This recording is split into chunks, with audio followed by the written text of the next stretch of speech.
Dr. Babasaheb Ambedkar Open University.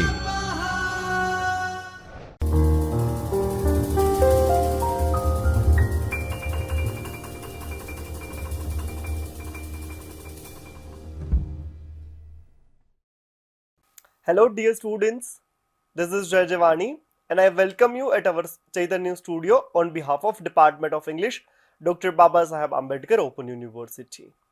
This lecture is a continuation of the previous lecture, that is on Victorian writers and their major works. So let's see that.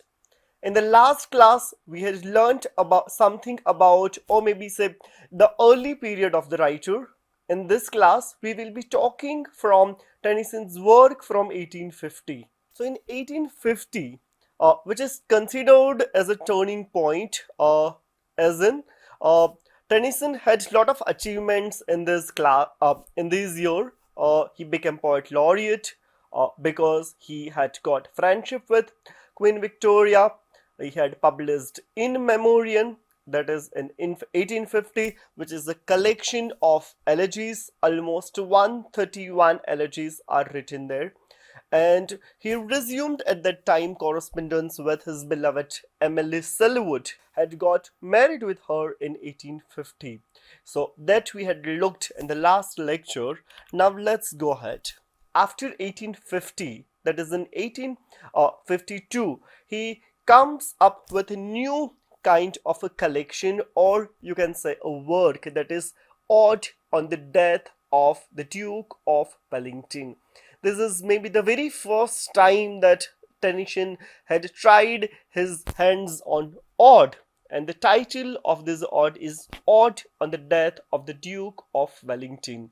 And there it is assumed by the critics that he becomes national poet. He secures the position of the national poet with the publication of this work in 1852. In 1855, now his very famous poem, that is On the Charge of the Light Brigade, comes. And this charge, on the charge of the Light Brigade at Balaclava. And he had published this work, or he had written this work while he was passing through that Light Brigade. And this poem is published in his collection Maud. Now when we talk about Maud, it's a collection of poems, and it deals with a strange and a kind of turbulent monodrama. And what it does is it deals, or it provokes a storm of a protest kind of a thing. And many of the poets or admirers were very much shocked or saddened, because it is a kind of a work which is kind of a morbidity. There is a morbidity in this work. There is hysteria in this work, bellicosity in this work, kind of a theme that is the fight of that it represents of the hero. So Maud is a collection of poems which is very, very important when it comes to Tennyson's works. Now in 1859, Tennyson comes up with Idyllis of King. Now, when we will talking about these new works, it's nothing but about his long project on the medieval King Arthur. As you all must be knowing that King Arthur lived during maybe Anglo-Saxon period that we had learnt in the Old English period. So here he, like deals with this legendary King Arthur. And this Idyllis of the King is a collection of almost 12 poems which are connected to each other. And it deals with the legend of the King Arthur from his falling in love with this Guinevere, or maybe you can pronounce it as Guinevere, to the ultimate ruin of his kingdom. So that's what Arthur does, or that's what Alfred Tennyson does in this work. And there is the introduction of this evil of Camelot, because of the adulterous love that is there between Lancelot and Queen Guinevere. And on the conquest fading of the hope that had at first itself at the Round Table Fellowship. Here, if you see, the king of Aeschylus, or Aeschylus of the king, had an immediate success. He got the success very immediately, and Tennyson, who loathed it publicity, had now acquired sometimes embarrassing public fame. So again, like as you see, another example, if you see that we will be seeing maybe in the next examples that would come up with, but here some kind of negativity in his work is considered as against the Victorian period, which was too much moral in a sense. In 1864, almost after 5 years, Tennyson comes up with his new work that is known as the Enoch Arden, and it is this volume which is perhaps represents the peak of his popularity. He became very much popular during this time when he published Enoch Arden, when he published Aeschylus of the King, or maybe as I had talked about in memoriam. So after 1850, we can consider that Tennyson's had great achievements one after the other, and one of them, which deals again with this Arthurian legend, or Arthurian, the king of Aeschylus, or Aeschylus of the king, were published in the Holy Grail, which is a collection of poems, and it is even though he had written this in 1869, but it was almost published during 1870, as it is dated by the historians. Now, when we move next, in 1874, the very first time Tennyson writes the poetic drama, which is titled as Queen Mary, and it is nothing but an abridged version which was produced at the Lyceum in 1876. And again in 1876, if you see, he comes up with his two new works. One is Harold, and the second is Becket. But Becket was not published in 1876, but after almost 12 years, which is it was published fully in 1884. The next work that comes up is The Promise of the Man. Again, as the very first poetic drama which he had written during the later period of his life, that is Queen Mary. The new genre that he comes up with is the village tragedy, which is a prose work, and it is the only prose work that is written by Alfred Lord Tennyson. It's a village tragedy, and what does it do is it proved a failure at the Globe in November 1882. And what it deals with the growing despondency and resentment at the religious, moral, and political tendencies of the age. If you see here, as I was talking about, it's something that is a negative impact that is there in Tennyson's work, which is against the moral, ethical values of Victorian period. Another example, if we want to see, is Despair, that is written by Tennyson in November 1881. But again, something new comes up, which is 1885, which brings a positive tone in his work. Though, if you see, Tennyson is considered as pessimist writer or pessimist poet, but there is a positive indication of the tone in his work. Works like The Ancient Sage, which comes in 1885, which was published in Tiresias and Other Poems. And here, what Tennyson does is he is dealing here with the intimations of a life before and beyond this life. So it's a kind of a metaphysical, something that is beyond the life, this life he deals with. And the title that he gives is The Ancient Sage, which is published in his work, or a collection of poems, that is Tiresias. The next, in 1884, it is considered that now our Alfred Tennyson becomes Alfred the Lord Tennyson, as in he had accepted the peerage of Lord Alfred Lord Tennyson in 1884. In 1886, he publishes the new volume of the work, which is known as Locksley Hall 60 Years After. Locksley Hall 60 Years After. And what it does, it consists mainly of imprecations against modern decadence and liberalism. As you all know, since the very first uh, age, or since the early period, he was very much liberal in a sense. If you remember, the love between Emily and Tennyson was not accepted by Emily's father because his views were against the Victorian religious era.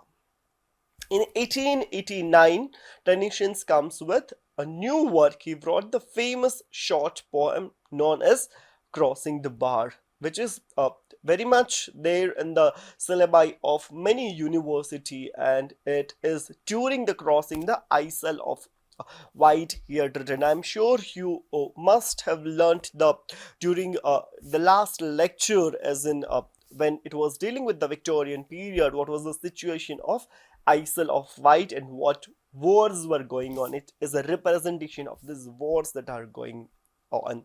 I would request you to go through this kind of works, go through the wars that were happening in Victorian era. Please look after the historical period of Victorian writer that is there in this collection.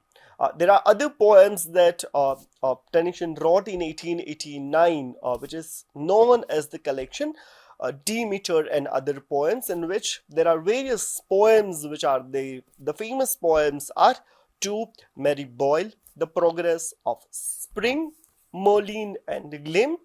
The Progress of Spring is a lyric poem. When you say lyric poem, it does not mean that it has lyrics, but when it is written, the poem is narrated through first person. And allegory is when you represent something fictional, but it is comparing, you can compare that with the real life. When there is a comparison, it is called allegory. So it's an allegorical poem.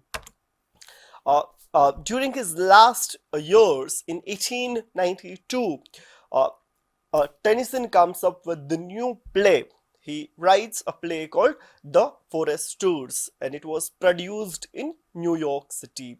And the last collection that is written, last volume that is written by Tennyson is The Death of Oinon, and that is Akbar's Dream and Others, poems that are edited during his last years when he was very much ill, he was very much sick. But this collection was edited by Tennyson in 1892. He leaves this world, Tennyson dies with that. Before we shift to the another poet, that is Barrett Browning, before we switch to that, let's look at what do we see in the Tennyson's work, as in what kind of image was there, what kind of influence that was there of Tennyson or on Tennyson. So he is a representation, he is the embodiment of his age, that is Victorian era. He was a poet laureate. He held the position of official poet as a poet laureate. When you say poet laureate, it is a poetic spokesman for the reign of Victoria. He was a poet laureate. If you remember, he was also considered as a national poet of England. What is the difference between national poet and poet laureate? Poet laureate is somebody who is a poetic spokesperson for that reign of the king or a queen. Here, the Queen Victoria was ruling, so he represented the poetics. He was a poetic spokesman for that. And national poet means the poet of that particular nation. Queen Victoria considered him as the perfect poet of love and loss. He talks about love and loss in his so many poems. So Queen Victoria considered him as the perfect poet of love and loss. Such a beautiful combination he was in his writing. He inspired the Pre-Raphaelites, which was a group of poets who dealt or who wrote during Victorian era. And T.S. Eliot called him, our modern poet, modern critic, called him poet of metric and melancholia, because he is pessimist to melancholic. Pessimist and metric means somebody who is very rigid about the meter, somebody who is very conventional in a style or writing. So Tennyson was very conventional in his writing. He was very much stick to the metric that he used to use in his works. Now, which are the subject? What kind of subjects that are there in Tennyson's poetry? So his early poems are lyric and legendary narratives. Lyric, as I talked about, it's a narrative poem written from the first persona, and legendary narrative means there is a narration in the poem about the legends, as Arthurian legend. One of the examples of legendary narratives is Arthurian poems that he has written. His later poems are of ethical interest, as in he was very much ethical about his writings. Ethical, he had his own ethics of the life which he had represented in his works.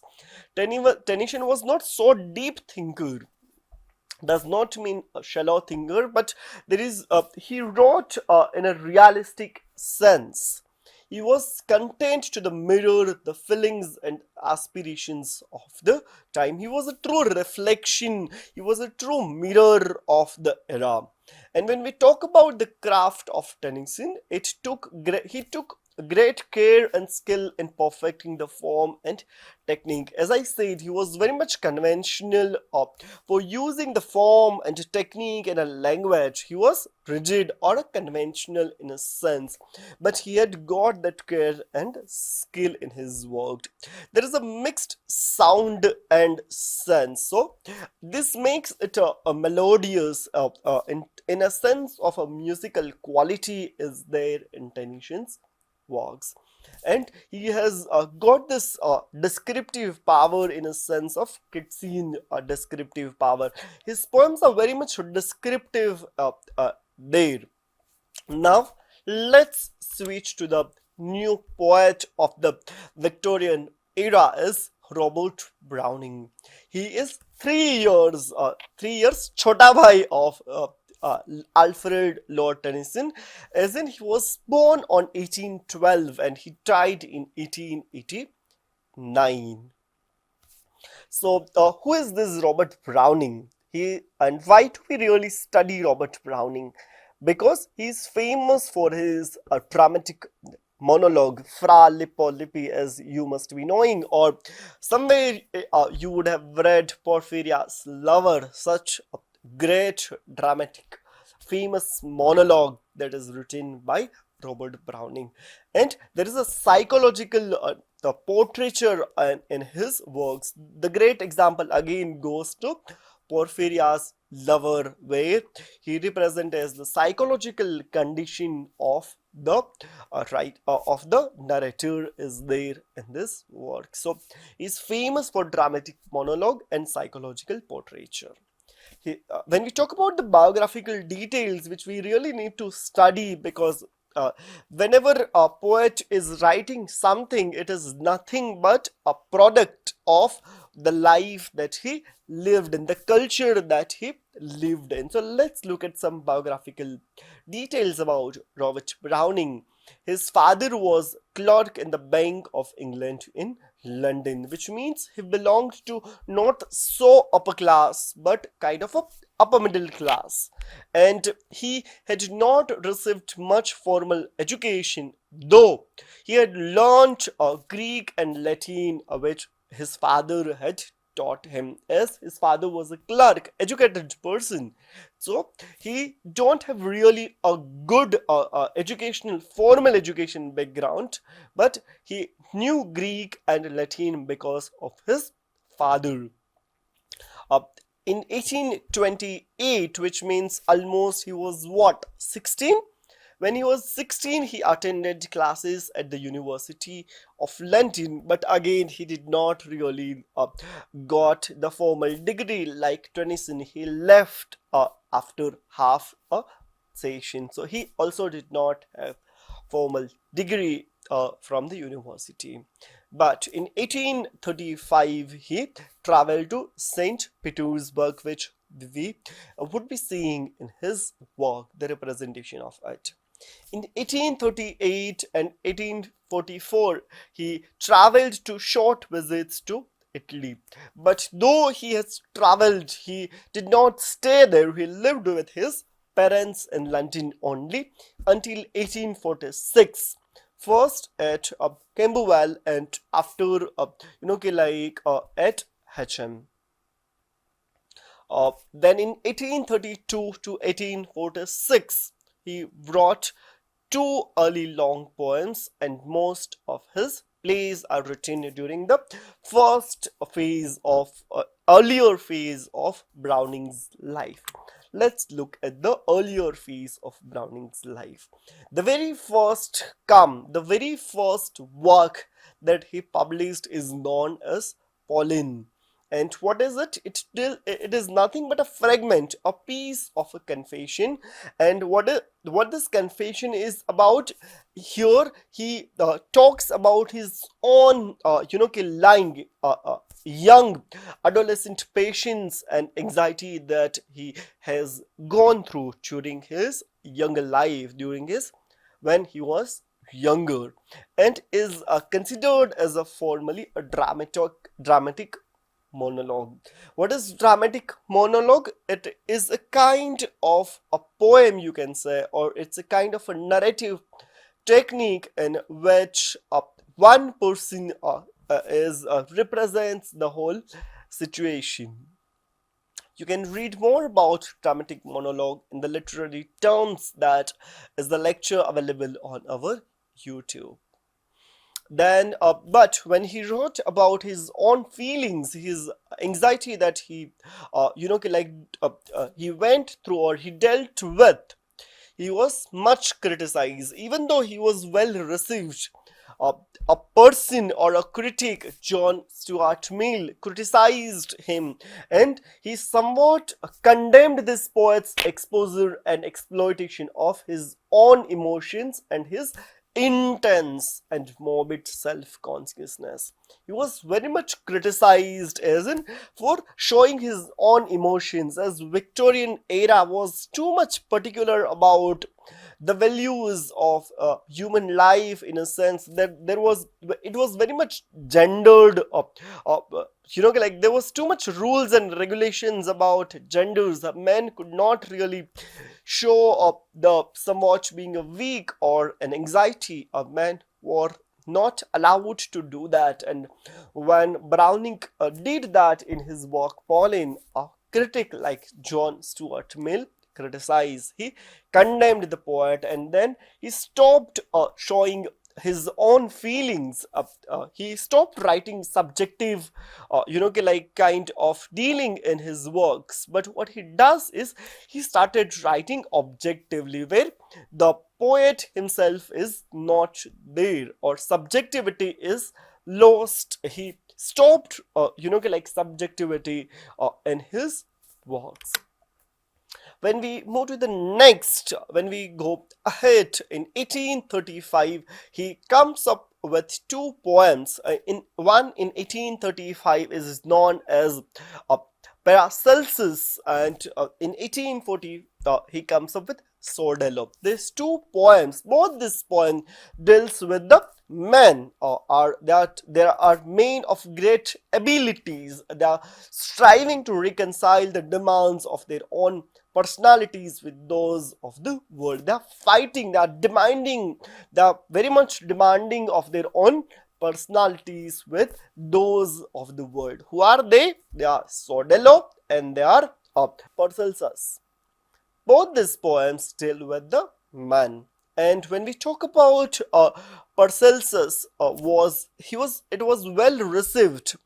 But when we talk about Sordello, It made exciting demands on its readers' knowledge and was almost universally declared as incomprehensible. It's very much difficult, or it is almost not possible to comprehend a character like Sordello in the works of Robert Browning. These were the demands of the man that he represented in his works. When we move ahead, he was very much influenced by the character Charles Macready. And this Charles Macready, he was much influenced in a sense that he started writing words drama, and it is a form of the he had already adopted for Stratford, which was written in 1837. Now, between 1841 and in 1846, he comes up with a new play, or a collection of plays, you can say, or to be precise, it's verse plays, plays written in the form of a poetry, which are known as verse plays. VERSE, verse plays. And the collection is known as Bells and Pomegranates. Bells and Pomegranates. There are 7 verse plays that he has written. Some of them are known as, in 1841 he comes with Pipa Passes, which is very much famous and prescribed in many university. In 1843 he comes up with a blot in the scutcheon, and in 1846 he comes up with Luria. Though it is said, or he himself believed, that he was very much unsuccessful to write plays or say verse drama, or maybe say in theater, since his strength lay in depicting. He himself has observed of Stratford, and he said that, I quote it here, that action in character rather than character in action, and that's why he comes up with the new genre that is famous, which he is famous for. It's called dramatic monologue, where a character is through character is represented through the psychology of a character. Let's move to the second phase of Robert Browning. In 1845, he meets his beloved.